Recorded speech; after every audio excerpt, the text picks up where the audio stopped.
मनमोहन सिंह। उत्तराखंड सरकार ने कांवड़ यात्रा पर कह रही है कि कांवड़ यात्रा को लेकर तैयारियां शुरू कीजिए। अधिकारियों को बाकायदा निर्देश भी दिए जा चुके हैं और वहीं अब जो ये पूरा मामला है वो सुप्रीम कोर्ट पहुंच चुका है। दरअसल सुप्रीम कोर्ट ने पूरे मामले पर स्वतः संज्ञान लिया है और यूपी सरकार के साथ साथ केंद्र सरकार से सवाल पूछा है कि आखिर कोरोना महामारी के इस दौर में कांवड़ यात्रा को परमिशन देने की जरूरत क्या थी। अब मामले की जो सुनवाई है वो 16 तारीख को होगी और देखना दिलचस्प होगा कि सरकार इस पर क्या कुछ जवाब दाखिल करती है। तो कोरोना संकट के बीच कांवड़ यात्रा को अनुमति दिए जाने पर सुप्रीम कोर्ट की ओर से यूपी और केंद्र सरकार को नोटिस जारी कर दिया गया है। सुप्रीम कोर्ट ने सरकारों को नोटिस जारी कर कांवड़ यात्रा को परमिशन दिए जाने को लेकर जवाब मांगा है। अदालत ने इस मामले पर शुक्रवार को सुनवाई करने का फैसला लिया है। जस्टिस आरिफ नरीमन की बेंच ने इस मामले का स्वतः संज्ञान लेते हुए केंद्र और यूपी सरकार को नोटिस जारी किया है।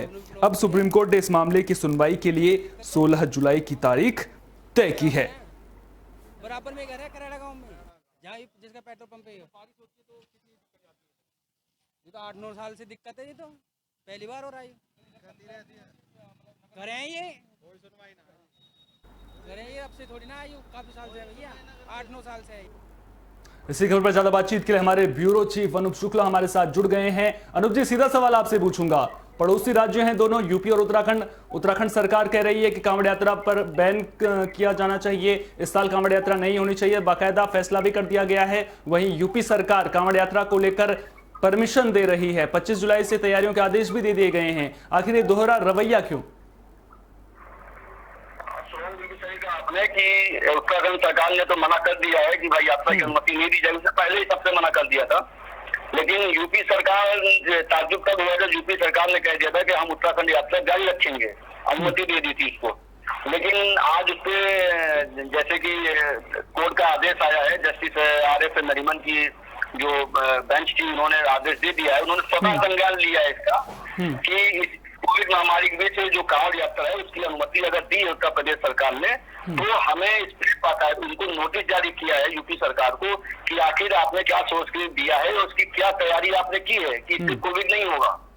ये इसकी बाकायदा उन्होंने नोटिस जारी की है। तो अब हो सकता है कि अब यूपी सरकार इस पे साथ साथ कांवड़ यात्रा को अनुमति दे, कुछ नियम लागू करेगी जिससे कोविड वाली चीजें ना हो, जैसे सोशल डिस्टेंसिंग का है, मास्क वाला होता था, इसकी अनुमति अनिवार्य कर दी जाए कि लगाकर चलना है। तो ये भी देखना पड़ेगा कि क्या नाम कोर्ट में यूपी सरकार क्या अभी अपना हलफनामा जवाब दाखिल करती है, उस पर नजर बनी रहेगी। फिलहाल हो सकता है, लेकिन इसकी अब कवायद चलने लग गई है कि अब यूपी योगी सरकार कांवड़ यात्रा को साथ साथ अनुमति देगी। अच्छा, आप तो कह रहे हैं कि जो है सरकार सशर्त अनुमति देगी, कुछ गाइडलाइंस बनाई जाएंगी, पाबंदियां लगेंगी। श्रद्धालु अगर जल लेने के लिए जाएंगे तो उनको पाबंदियों के पहरे में ही जल लेने के लिए जाना होगा। लेकिन बड़ा सवाल यहां पर यह उठता है कि जब हरिद्वार महाकुंभ हुआ था उस वक्त भी गाइडलाइंस बनी थी, पाबंदियां लगाई गई थी, लेकिन उसके बाद जो कुछ भी हुआ था वो पूरी दुनिया ने देखा था। अब इस बात की क्या गारंटी है कि पाबंदियां लगा दी जाएंगी, उसके बाद कोरोना नहीं फैलेगा? अभी आपने देखा था, अभी मंसूरी कैंपटी फॉल का भी जो मामला सब दिखाई दिया था बाहर, पूरा मीडिया में दिखाई दिया, कितनी भीड़ वहां पर है, कितनी भीड़ वहां पर चल रही है कि लोग वहां पे भूल चुके हैं कि कोविड चला गया है। वहां पे कुछ लोगों ने बोला भी कभी कोई लहर नहीं है, कोई अब लहर नहीं आने वाली है। तो वो भी जब सारी चीजें जारी, उसको पीएम मोदी ने भी संज्ञान लिया। उन्होंने भी कहा कि भाई इसको आप मौसम की वो ना समझे, जानकारी ना समझे कि बस खाली हम बार बार चेतावनी दे रहे हैं, इसको आप मौसम की जानकारी समझ के भूल जाते हैं। तो बाकी ये इस मामले को देखते हुए उत्तराखंड सरकार और भी ज्यादा सख्त हो गई है। जो अभी भी नए सीएम बने पुष्कर धामी जी, उन्होंने बिल्कुल सख्ती से कहा है कि हम अपनी जनता से की सेहत से खिलवाड़ नहीं कर सकते हैं। लेकिन यूपी सरकार ने, देखिए बात वही आती है कि राजनीति क्या न कराए, क्योंकि अब यूपी में चुनाव है, चुनाव उत्तराखंड में भी है, लेकिन यूपी में चुनाव है, बड़ा राज्य है। तो अब यूपी जो योगी सरकार है सभी को साथ लेकर चलने के चक्कर में हो सकता है कि ये यात्रा की अनुमति दी है उन्होंने, क्योंकि इसी देश पे 2014 में जो सरकार, जो यहाँ पे 17 में जो सरकार बनी थी, तो सबसे पहला आदेश योगी सरकार ने कांवड़ यात्रियों को ही खुश किया था। उन्होंने कहा था डीजे वगैरह जो बैंड है वो बाकायदा बजा के ही चला जाएगा, उसकी अनुमति दे दी थी योगी सरकार ने, जो अखिलेश सरकार ने मना कर दिया था। तो कांवड़ यात्रा योगी सरकार के आदेशों से बिल्कुल सीधे तौर पर जुड़ी है। वो 2017 के चुनाव से जुड़ी है, तो शायद इसीलिए कांवड़ यात्रा को रोकने की अनुमति योगी सरकार ने नहीं दी है। शायद ये राजनीति का ही मामला है, चुनाव का मामला है। अच्छा, आप इसे राजनीति का मामला सोच समझ के बोल रहे हैं कि राजनीति का मामला है, चुनाव का मामला है, लेकिन दूसरी तरफ अगर देखा जाए, अगर कांवड़ यात्रा को इजाजत दे दी गई है जिस तरह से, उसके बाद अगर इस पर प्रतिबंध नहीं लगता है, उसके बाद अगर कोरोना फैलता है, तो उसके बाद तो सरकार की किरकिरी होगी ना, तो वहां पर भी तो सरकार को खामियाजा भुगतना पड़ सकता है। ये सरकार क्यों नहीं सोच रही है, अगर सरकार इस लहजे से देख रही है तो? आपका बिल्कुल कहना सही है, लेकिन बात वही है ना कि राजनीति में चुनाव जीतना सबसे बड़ी बात होती है, वही सबसे अहम चीज है। तो वो कांवड़ यात्रियों को नाराज करना योगी सरकार नहीं चाहती है। हालांकि जब कोविड यहाँ पे महामारी फैली यूपी में, तो योगी सरकार ने ना हिंदू देखा ना मुस्लिम देखा, मंदिर बन रहे, मस्जिद बन रहे, पूरी तरीके से सारी चीजें उन्होंने लागू की। लेकिन चूंकि अब छुट्टी अब चुनावी मोड में जा चुका है, तो अब जो फैसले लेने होंगे उस पर राजनीति का तो सीधा सीधा असर दिखाई देगा ही देगा, इसमें कोई दो राय नहीं है। तो ये एक राजनीतिक फैसला ही है, किरकिरी हो ना हो वो एक अलग मैटर है, लेकिन ये राजनीतिक फैसला है योगी सरकार का, क्योंकि कांवड़ यात्री का सीधा सीधा जुड़ाव सिर्फ योगी आदित्यनाथ से सीधे तौर पर जुड़ा हुआ है, इसलिए इस पर वो किसी भी तरह से नाराज नहीं कर सकते अपने कांवड़ यात्रियों को, इसीलिए फैसला लिया गया। अब हो सकता है कि कुछ गाइडलाइंस निकल के सामने आए, साथ साथ अनुमति दी जाए, लेकिन इस पे अभी देखना पड़ेगा सरकार क्या अभी निर्णय लेती है और क्या जवाब कोर्ट में दाखिल करती है अपनी तरफ से। चलिए, नजरें बनी रहेंगी कि यूपी सरकार कोर्ट में क्या कुछ जवाब दाखिल करती है, लेकिन अब देखने वाली बात यह होगी कि अगर धार्मिक आस्था से जुड़ा हुआ मुद्दा भी है, तो क्या लोगों की जान ज्यादा जरूरी नहीं है? क्या जो कांवड़ यात्रा है उस पर प्रतिबंध नहीं लगा देना चाहिए? क्योंकि कोरोना महामारी की तीसरी संभावित लहर को भी सामने देखा जा रहा है। अब ऐसे में बड़ा सवाल ये उठकर सामने आ रहा है कि अब जब सुप्रीम कोर्ट में अगली सुनवाई होगी, तो फिर उसमें यूपी सरकार क्या कुछ जवाब दाखिल करती है। चलिए बढ़ते हैं अगली खबर की ओर। अब आपको एनसीआर का एक ऐसा नजारा दिखाने जा रहे हैं जो पहले आपको पेट्रोल पंप और एक नाला ज्यादा नजर आएगा। दरअसल तस्वीरें कुछ ही घंटों की बारिश के बाद निकलकर सामने आई हैं, जहां पर एक पेट्रोल पंप टापू में बदला हुआ नजर आ रहा है। तो एनसीआर की इस तस्वीर को आप देख सकते हैं। कहने को तो ये पेट्रोल पंप है, लेकिन आप अगर इसे गौर से देखेंगे तो ये पेट्रोल पंप कम और टापू ज्यादा नजर आएगा। थोड़ी सी बारिश में ही ये पेट्रोल पंप जलमग्न हो गया है और यहां गंदगी और कूड़ा भी भर गया है। आप वीडियो में देख सकते हैं कि किस तरह से यह पेट्रोल पंप टापू में तब्दील हो गया है, जिसकी वजह से पेट्रोल पंप आने वाले वाहन चालकों को खासी दिक्कतों का सामना करना पड़ा है। वहीं इस पेट्रोल पंप पर काम करने वाले कर्मचारियों को भी डर है कि कहीं कोरोना संक्रमण के इस दौर में दूसरी बीमारियों का खतरा न पैदा हो जाए, क्योंकि गंदे नाले का पानी पूरी तरह से पेट्रोल पंप के भीतर भर गया है। इतना ही नहीं, इसमें प्रदूषण जांच केंद्र भी डूब गया है और यह सब सिर्फ 1 घंटे की बारिश से हुआ है।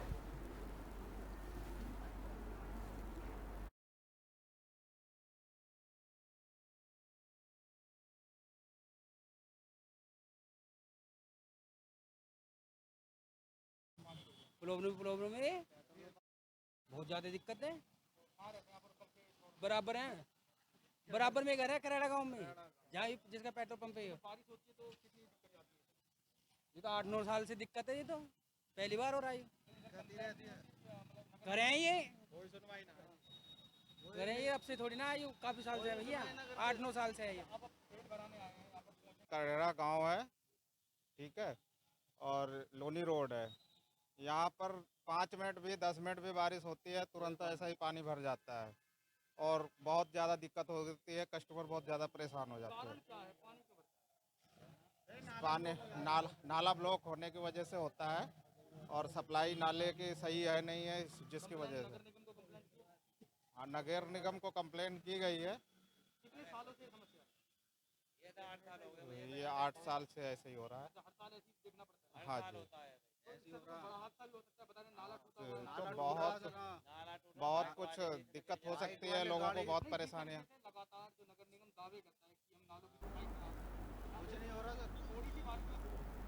इसी खबर पर ज्यादा बातचीत के लिए हमारे संवाददाता नितिन कुमार हमारे साथ जुड़ गए हैं। नितिन, सीधा सवाल आपसे पूछूंगा, बारिश हुई, 1 घंटे की बारिश में यह हाल है, दिन भर बारिश होगी तो क्या हाल होगा?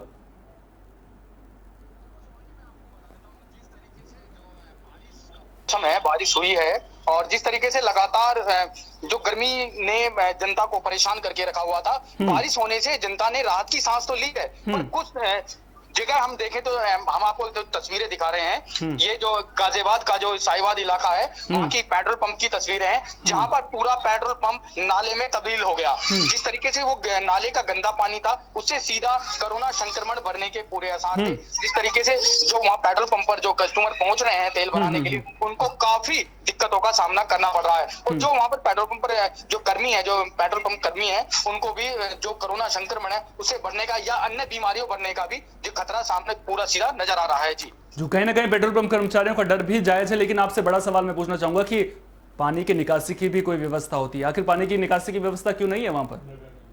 बिल्कुल सोहन जी, बिल्कुल आपका सटीक सवाल है कि जिस तरीके से गाजियाबाद का नगर निगम लगातार हर वर्ष की तरह जिस तरीके से हर वर्ष की तरह बारिश के मौसम से पहले आने पर जब मानसून आता है उससे पहले बड़े बड़े दावे करता है। जिस तरीके की नालों की सफाई कराना और अन्य जो नाले हैं उनकी पुलियों को बनवाने का कार्य बार बार लगातार हर साल यही दावे होते हैं, पर ये दावे कहीं ना कहीं बिल्कुल खोखले नजर आते हैं। जिस तरीके से थोड़ी यानी कि घंटे भर की बारिश में बिल्कुल पूरा रोड, पूरा जो इलाका है पूरा जलमग्न हो गया। गाजियाबाद के अर्थले इलाके का भी आज जिस तरीके की आज बारिश हुई है और अर्थले का भी पूरा यही पूरी तरीके से हाल है। जो अर्थले का जो मेन रोड है गाजियाबाद से बिल्कुल जो सटा हुआ जो हाईवे से सटा पूरा रोड है जो अर्थले की तरफ एंटर करता है, वो पूरा जलमग्न हो गया। लोगों को पानी के अंदर से जाकर गुजरना पड़ रहा है। जिस तरीके से कोरोना संक्रमण है उससे भी लोगों को काफी नुकसान हो सकता है। जी, क्या आपकी नगर निगम प्रशासन के किसी अधिकारी से मामले को लेकर के बात हुई है? अगर बात हुई है तो नगर निगम प्रशासन का क्या कुछ कहना है पूरे मामले को लेकर? नगर निगम का यही कहना है कि जिस तरीके से जो उनके द्वारा यही कहा जाता है कि नालों की सफाई कराई जा रही है, और इसमें देखने वाली बात है कुछ जगह सफाई हो भी रही है और कुछ जगह नहीं हो पाई है। कुछ इलाके ऐसे हैं जहां पर अति आवश्यक है जो नालों की सफाई है, या जहां पर पुलियां टूटी हुई है उनको बनाना, ताकि पानी की जो निकासी है वो पूर्ण रूप से हो सके। जिस तरीके से गाजियाबाद का जो इलाका है, साइडपुर इलाका, इंडस्ट्रीज एरिया है, वहां पर काफी रोडों की जो हालत है काफी खस्ता हालत है, जिसकी वजह से नाले की जो पुलियां है वो टूटी हुई है और उसकी वजह से जो पानी है वो रोड पर आ जाता है, और उसकी वजह से जो अपनी ड्यूटी पर जाने वाले लोग हैं उनको आने जाने में काफी दिक्कतों का सामना करना पड़ता है। और जो पेट्रोल पंप की हम बात कर रहे हैं, जो आप तस्वीरें में आप देख रहे हैं, ये गाजियाबाद के पेट्रोल पंप इलाका है। ये पेट्रोल पंप की तस्वीर है जहां पर पूरी तरीके से जो पानी है वो भर गया था, जिसकी वजह से काफी दिक्कतों का सामना करना पड़ा। जो वहां पर जो प्रदूषण जांच केंद्र है वो भी पूरी तरीके से बिल्कुल अगर रोड खराब है तो रोड बनानी भी पड़ेंगी, अगर व्यवस्थाएं नहीं है तो व्यवस्थाएं भी करनी पड़ेंगी, क्योंकि अगर व्यवस्थाएं नहीं होंगी तो लोगों को दिक्कतें होंगी। लोग वोट देते हैं इस उम्मीद में वोट देते हैं कि जब जो भी सरकार आएगी, जो भी प्रशासन होगा वो उनके लिए काम करेगा, लेकिन जब व्यवस्थाएं इस तरह की होंगी तो सवाल उठने लाजमी हैं। गाजियाबाद की तस्वीर हमने दिखाई आपको, अब आपको झांसी की तस्वीर भी दिखा देते हैं। यहां ब्लॉक परिसर का हाल आप खुद ही देख लीजिए, किस तरह से ब्लॉक परिसर भी टापू में बदला हुआ नजर आ रहा है। यहां पर भी पानी की निकासी की कोई सुविधा नहीं है।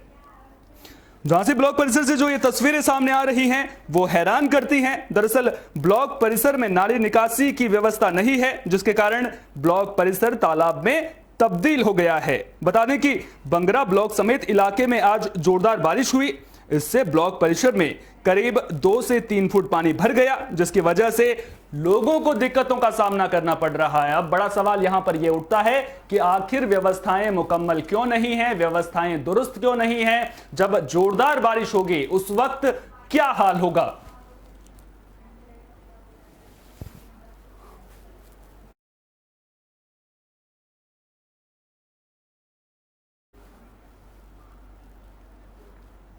चलिए अब आपको मुजफ्फरनगर की भी तस्वीरें दिखा देते हैं। यहां सड़कें तालाब बनी हुई नजर आ रही हैं। सड़कों पर जो लोग वाहन चला रहे हैं उन्हें भी दिक्कतों का सामना करना पड़ रहा है। लोग तो यह सोच रहे हैं कि उन्होंने वाहन क्यों खरीदे हैं, नाव क्यों नहीं खरीद ली, क्योंकि तो सड़कें जो हैं पूरी तरह से जलमग्न नजर आ रही हैं और आलम अव्यवस्था को खुद ब खुद बयां कर रहा है। सवाल पूछ रहा है, प्रशासन से सवाल पूछ रहा है कि व्यवस्थाएं दुरुस्त क्यों नहीं है। लगातार हम आपको तीसरी लगातार ये तस्वीर दिखा रहे हैं। इससे पहले हमने आपको गाजियाबाद की तस्वीर दिखाई, उसके बाद झांसी की तस्वीर दिखाई और अब हम आपको मुजफ्फरनगर की तस्वीर दिखा रहे हैं, जहां मूसलाधार बारिश के कारण सड़कें तालाब बनी हुई नजर आ रही हैं, लोगों को दिक्कतें हो रही हैं। और आप खुद तस्वीरें देख लीजिए, क्या व्यवस्था है ये अपने आप में, ये तस्वीरें खुद ब खुद बयां कर रही हैं। और अब बड़ा सवाल लगातार मैं आप पूछ रहा हूं, लगातार प्रशासन से पूछ रहा हूं कि व्यवस्थाएं कब दुरुस्त होंगी, जो तैयारियां आखिर पहले क्यों नहीं की गई थी। अगर पहले तैयारियां की गई थी, हर वक्त हमने देखा है कि प्रशासन बड़े बड़े दावे करता है, लेकिन दावों की पोल जो हैं वो ये तस्वीरें खोलकर सामने रख रही हैं।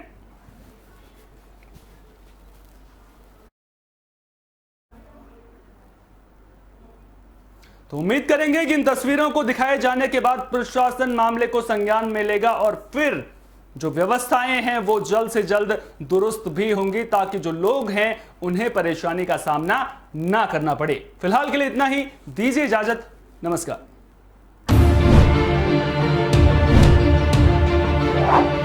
हाथ में चोट लगना, जोर से ब्रश करने पर भी ये परेशानी हो जाती है। इससे बच्चों के दांत सेंसिटिव हो जाते हैं। जब वो कुछ ठंडा या गर्म खाते हैं तो उनके दांत में दर्द महसूस हो सकता है। इस परेशानी से बचने के लिए बच्चों को नर्म ब्रिसल्स वाले टूथब्रश से ब्रश कराएं। अगर बच्चे के टूथे की समस्या है तो डॉक्टर से निकलवा दें। मसूड़ों की बीमारी, जो बच्चे